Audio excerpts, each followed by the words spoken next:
After 6 months of preparation, I've finally made it to Unbound, the toughest gravel race in the world. I've done over 350 hours worth of training, and I'm here to race the pros.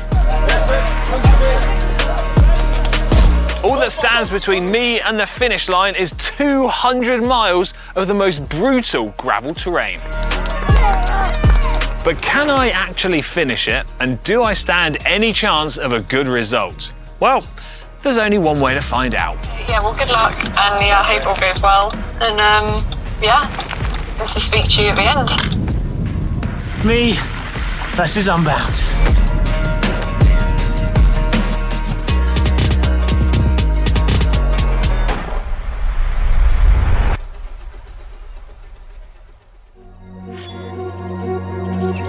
Unbound takes place in Emporia, Kansas, Midwest America. Famous for its epic distance, unforgiving terrain, searing heat and full gas racing, which combined together make this the toughest and most iconic gravel race in the world.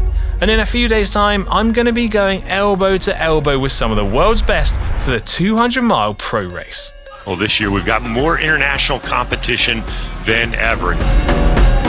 The route of Unbound, well, 200 miles, I'm not sure how you sum that up in an easy way. We have them screaming up front. It is now single file. They are pinned.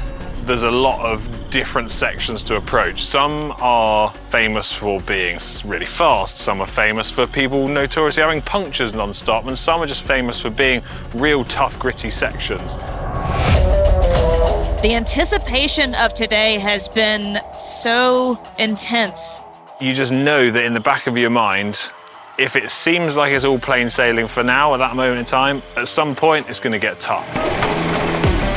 So my goal coming to Unbound, I laid this out on the line real early on, and that was to come here to race with the pros and push for a top 20.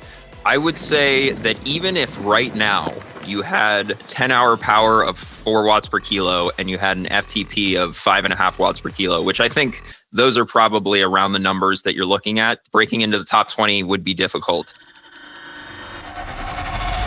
It's been a big journey and progression all the way through, ramping up my training, looking at the different elements of the bike, the terrain. All the training's led up to this. This is the final push. So he's going into it with the best prep that he could have done. And I think it's challenged me both mentally and physically more than I was anticipating. Unbound is usually extremely hot, and that will wreak havoc on your power late into the race. That is kind of the critical moment where people either completely crack and fall back to, 80th place, 100th place, or break into that top 20 or top 10. Now, in a few days' time, I am going to be going elbow to elbow with some of the world's best in the 200-mile pro men's race. But Unbound isn't just for pro riders, because shortly after the pro men and women set off, you've got the age groupers who set off in hot pursuit. Now, before I get too excited about my race, well, I'm missing two very important things: my bike and race number.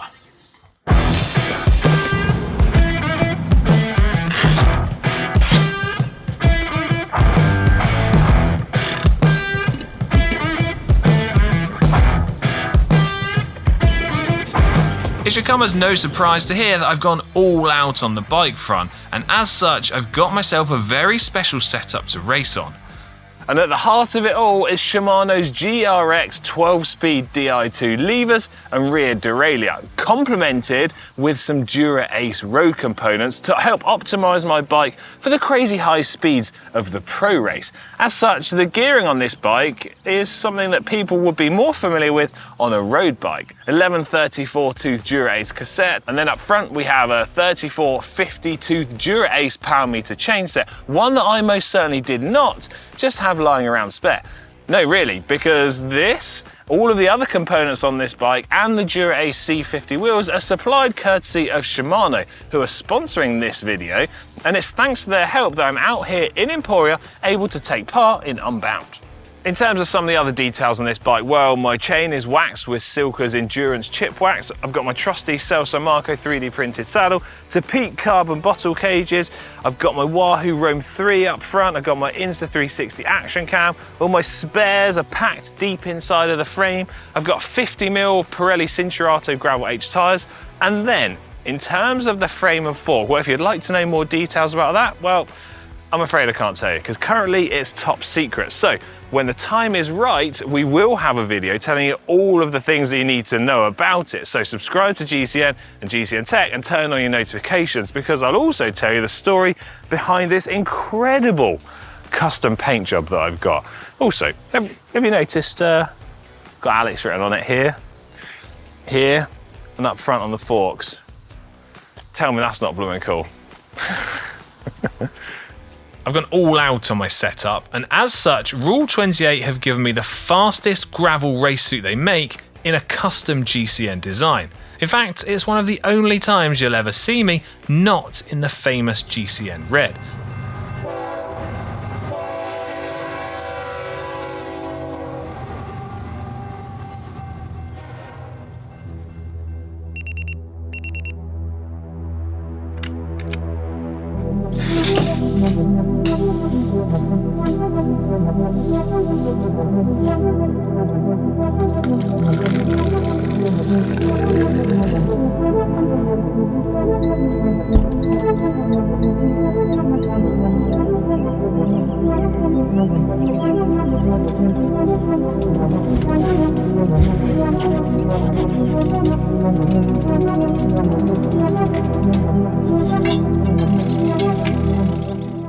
Hey. Alright, Chloe. Hey, you okay? Yeah, good. Just driving down to the start. Good. I think I'm all ready to race. I think it's all good to go. Yeah. I'm starting to feel. Yeah. I feel like I'm starting to feel a little bit nervous now, but not too bad. It's just like the anticipation, isn't it? And then once you get going, it'll be good. Yeah, I think so. It seems pretty mad to think, like, gonna start a 200-mile bike race. Yeah. It's like when we were at Big Sugar, and then it's like anticipation, and then when you get there, it's all like, even though it's like pitch black, it's like lots of activity and stuff going on. It's quite cool. Yeah, I'm pretty buzzing for it. So, yeah. Main thing is I just hope it all goes like smoothly, really. Okay. Yeah. Well, good luck, and yeah, I hope it all goes well. And yeah, nice to speak to you at the end. Right. Good luck. Stay safe. All right. Love you lots. Bye. Love you too. Bye. Bye. It's getting real now, and it looks like people are starting to line up, so we need to push forward to the front. Right, see you on the grid.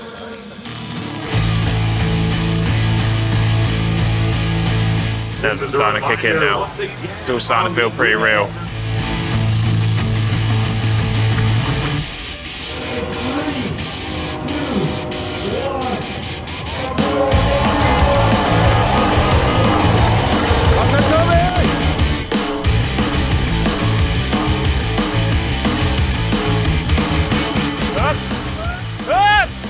Oh boy, what a start. We survived that. First big road section. This is wild.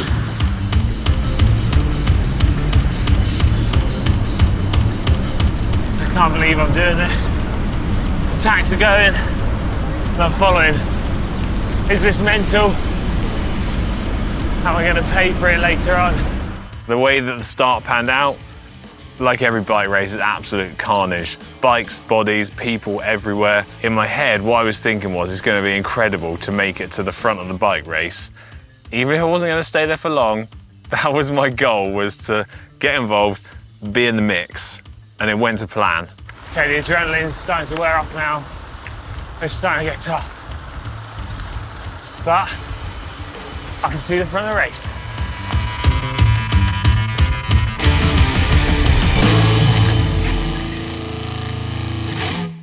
The route for this year heads north and is known for being slightly hillier and tougher than the south, but thankfully less muddy should it rain. From Emporia, we travel north for 70 miles to the first checkpoint in Alma, the most northerly point of the route. The second half wiggles its way south, where you have checkpoint 2 at mile 148 in Council Grove, before heading east for the last 50 miles back into Emporia, which luckily is predominantly downhill.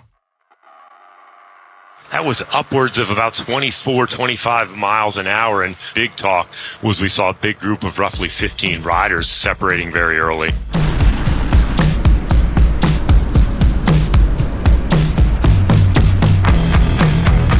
Dust clouds flying everywhere, rocks flying everywhere. The sounds of being inside what's essentially a peloton of 200 riders or so is mind-blowing. Anyone that has never experienced it before, it's like nothing you could ever imagine.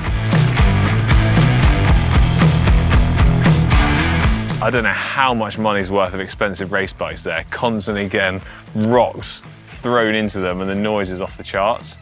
But it was good. I'd survived, I'd dodged some crashes, I'd stayed safe, and then we settled in. I say we settled in, but the first hour and a half, the average speed was like 23, 24 miles an hour. Well, if this group stays out in front, it could make for some very interesting moves. It was just like a peloton of riders, attacks flying off left, right, and center. The little breakaway groups would form, then the whole peloton would chase, then it would happen again. And every single corner I'm coming out of doing like 600 watts, then you settle down, then you're doing 300, 400 watts sat in the wheels, then 600 watts again. Every corner, 600, 700 watts, one big line. It's absolute war zone. And it did start to dawn on me once the initial adrenaline worn off that I was like, hold on, we all seem to be riding about as hard as everyone would ride for an hour's race. And then I was like, well, we got 200 miles to go. Turned through this town, turned left, and we went just up this little road just before it turned into this double track. And you knew something was coming because the pace lifted. All of a sudden you went from being dusty to covered in mud. You couldn't really see where you were going. Honestly, it was just carnage.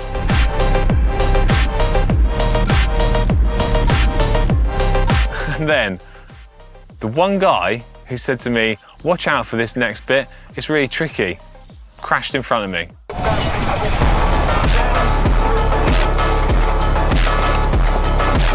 His bike's flying across in front of me, cartwheeling across. I slammed the brakes on because I'm stuck behind him. And then one person was past, 2, 3, 4, 5, and I lost absolutely tons of places. The chain's gone. Right, checking in. We are 2 hours in. Average power, 295 watts. Average speed, 24.9 miles an hour. The race has smashed to pieces. I found myself a group. It's time to lock in. Training and preparation coming into this event has been tough, to say the least.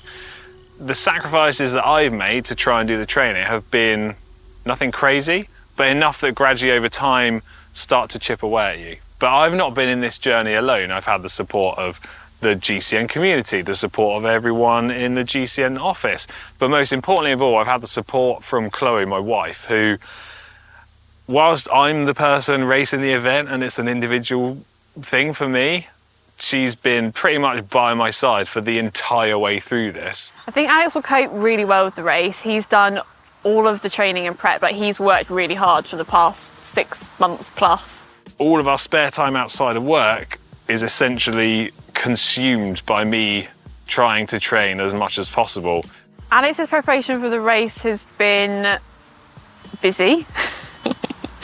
He was setting alarms at like 4 in the morning to go and do like an epic ride.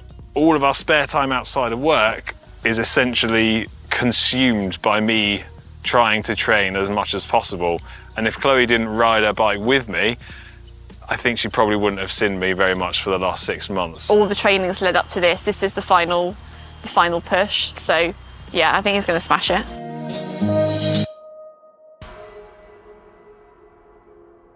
I was sat there thinking, okay, so I've dropped back from what was the front of the race. I've dropped back into the sort of second, third, maybe even fourth group, and this is still crazy hard. And I was I was kind of starting to struggle already, and we're hour and a half into the race. But I sat tight and I was thinking, at some point, I'm going to need to back off again, even though I've already backed off from what was the front of the race. And then, I don't quite want to say disaster struck, but disaster struck.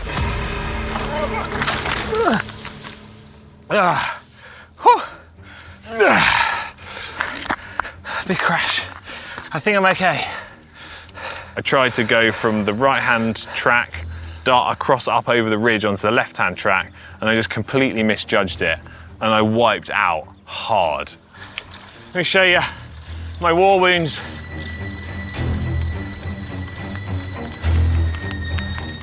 Leg, elbow, shoulder, hip.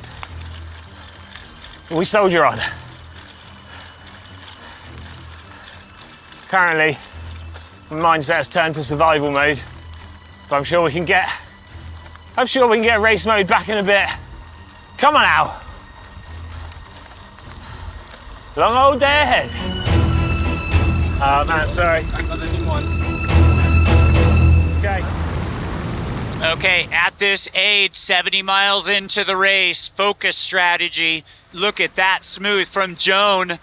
Got another pack. He is topped off, ready to go. Cam's still looking for his crew in the feed zone. We're approaching the first feed now. It's going to be a quick pit stop. Check them in one piece, and away we go. My name's Chris, I'm one of the sports scientists at Precision. My job for the day is going to be crewing Alex out there at the first and second checkpoints, giving him all his nutrition, helping fix any bike issues he's got, making sure he's ready to go. So he's going to be picking up some caffeine gels, some PF62 bars and a few PF90s. We're aiming to keep it as brief as possible when he stops. He'll put both feet down as he comes in, he'll have thrown his pack on the floor, his empty one hopefully, he'll have ditched his bottles at our feet. We'll load him up with a new pack straight away, shove 2 new bottles in, stick some nutrition either in his jersey or shove it in the hydration pack, and then we'll send him on his way. Unless his bike needs some mud cleaning off it, in which case we'll give it a quick spray and send him on. I had a massive get down. You okay though? Yeah. The team from Precision Fuel and Hydration were absolutely incredible. No, I'm fine, thank you. Just make sure my phone stays in my pocket. They were so calm, cool and collected. I feel my eyes just really messed my rhythm up. Bit of ice if you want it. Do you want it down your back? Nah. Your front? You okay? Good, are we loaded up? You're loaded up, you're ready to go, mate. And before I know it, hydration bladder was out, hydration bladder was in, pockets stocked up, ready to go. And I was like, cool, yeah, have I got everything then? And they were like, it's done, what are you waiting for? Go, go, go. Right, I think I'm in Good one job, piece. mate. Cheers, guys. Thank you. Pit stop 1, done. The crew were amazing, and I'm on my way. And I even leapfrogged my little group. Gives me a little breather. Happy days.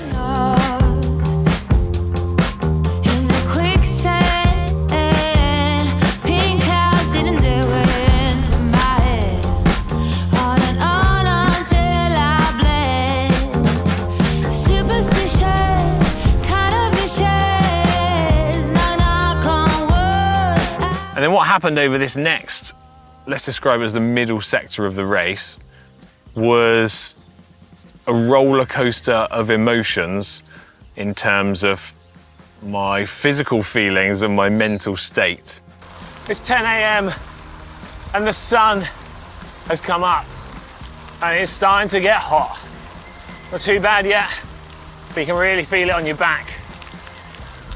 We're in for a spicy one.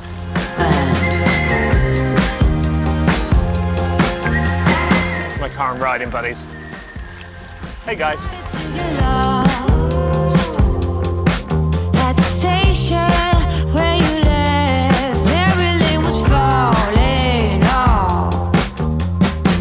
So things started out great. We were moving along at a nice pace. The group we were with were working well. Everyone was doing their turns. We didn't ride crazy hard on the climbs, but we rode at a good tempo. And I think everyone knew that there was this sort of unspoken agreement that we're in this together. Everyone knows a long way to go, so let's keep a lid on it.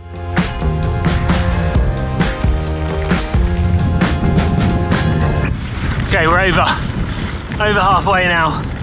102 miles in. 5 hours, 4 minutes. It's gonna be touch and go if we go under 10 hours at this rate. But I'm gonna give it everything I got. The group had grown in size and we were absolutely trucking along. We got caught by, I think it was a group of 3 to 4 riders, caught us from behind, and these were essentially people that were really out of position within the race because they had problems early on. That extra impetus into our group, all of a sudden, felt like someone had absolutely ramped up the speed.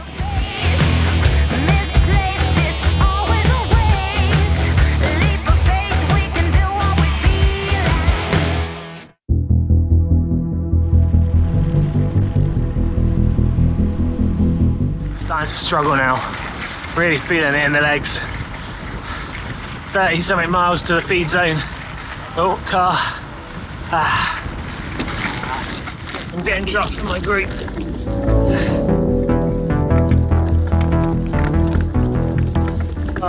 And there goes the group. It's happened. The legs have gone. 140 miles. We've got 8 miles to get to the feed. Pick up morale, extra food, and then I'm gonna have to hang it out for another 50 to the finish. So with the first part of the race being so crazy fast, you essentially forgot that you had the small chain ring, and it was only when I approached this mid-phase of the race, having felt like I would been feeling good and then feeling bad, and it was really in those bad patches that I found myself quickly and quite regularly reaching for the smaller chain ring to try and look after my legs as best as possible, knowing that there's still a hell of a long way to go through this race. One of the most frustrating things I could possibly think of has happened is I've been dropped from a group of 10 riders and the route pretty much turned right and went in a straight line for about 10 miles into a block headwind. More headwind. Look at that. Non-stop headwind. I'd gone from feeling good to feeling bad to feeling good, and then I was feeling bad again. And as we approached the second checkpoint, which was at mile 147, I grovelled into that checkpoint, to be honest. No, come on. You're too late to switch to the 100. Get that bladder in now, get this on your back.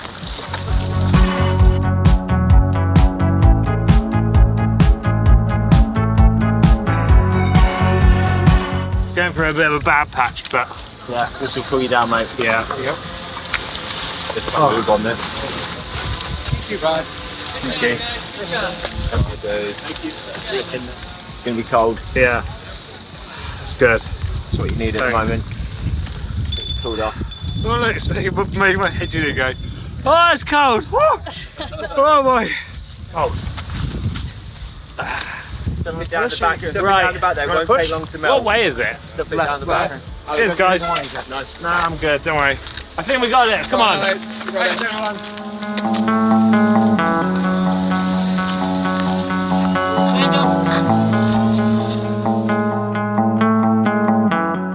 Checkpoint 1 done, checkpoint 2 done.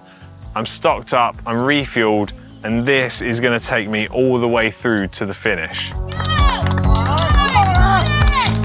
The sun is blazing down on us now. It's tough. So in terms of my setup, this is something I obviously thought long and hard about coming into Unbound as a totally self-confessed bike nerd. And I feel like I got the choices right and I feel happy with what I decided to use. One of the things that I was thinking about a lot before the race was what wheel set I would use. So I decided to choose the Dura-Ace road wheel with a sort of nod more towards aerodynamics rather than trying to use a wheel which was, say, more optimized for wider tires. I prioritized aerodynamics over wider tyre and wheel combinations, basically. I gotta sort of be honest here to myself. Top 20 has gone out the window. Unbound has beaten me when it comes to a top 20. Top 30 out the window. Top 50, whilst I didn't know it, but it was probably out the window. And I went from thinking, instead of trying to aim for a position, I was like, I need to just do the best that I can do. I thought, let's try and get under 10 hours for this thing. That's 200 miles, 20 mile an hour average. That in itself is like off the charts. That's an achievement that I think I could still be proud of. So that's what I aimed for. If I want to stand any chance of cracking sub 10 hours, it's going to be touch and go. I think I'm going to have a tailwind for the last bit. So, wish me luck. It's now turned into a personal battle. Me versus Unbound.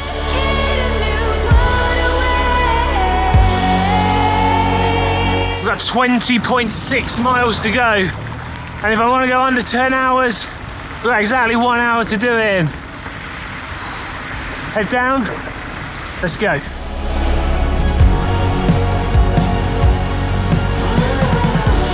Tell you what, this has been a roller coaster of emotions. Highs, lows, crashes, near-death experiences, and the end is in sight. Nearly. I gotta keep my game face on, no silly mistakes. It's hurting so bad now. I feel we can do it.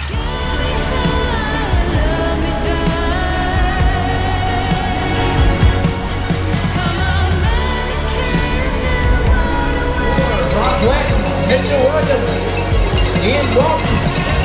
That's a good job.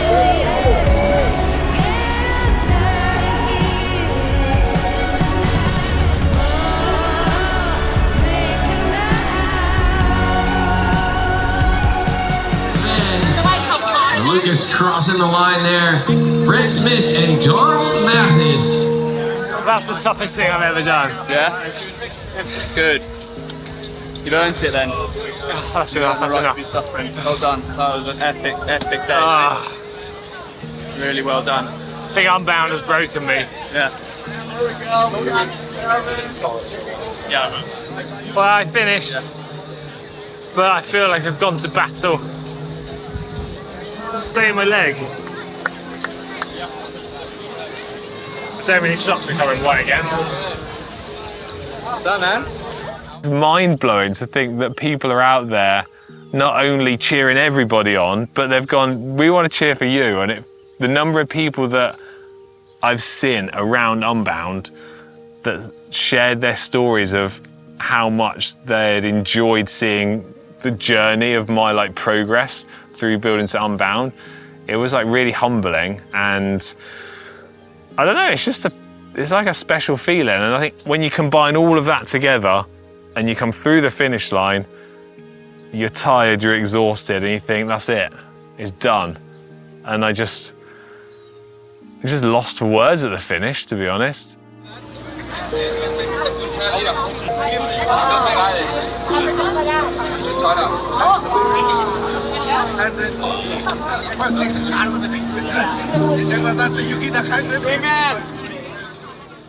Having crossed the finish line, knowing my own time, my next thought was how fast did the leaders go?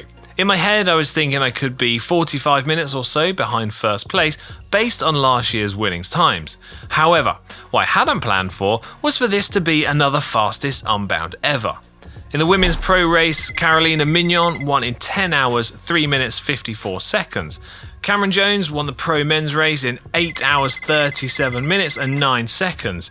Minnie I was 1 hour, 16 minutes behind the leader. What was my first reaction?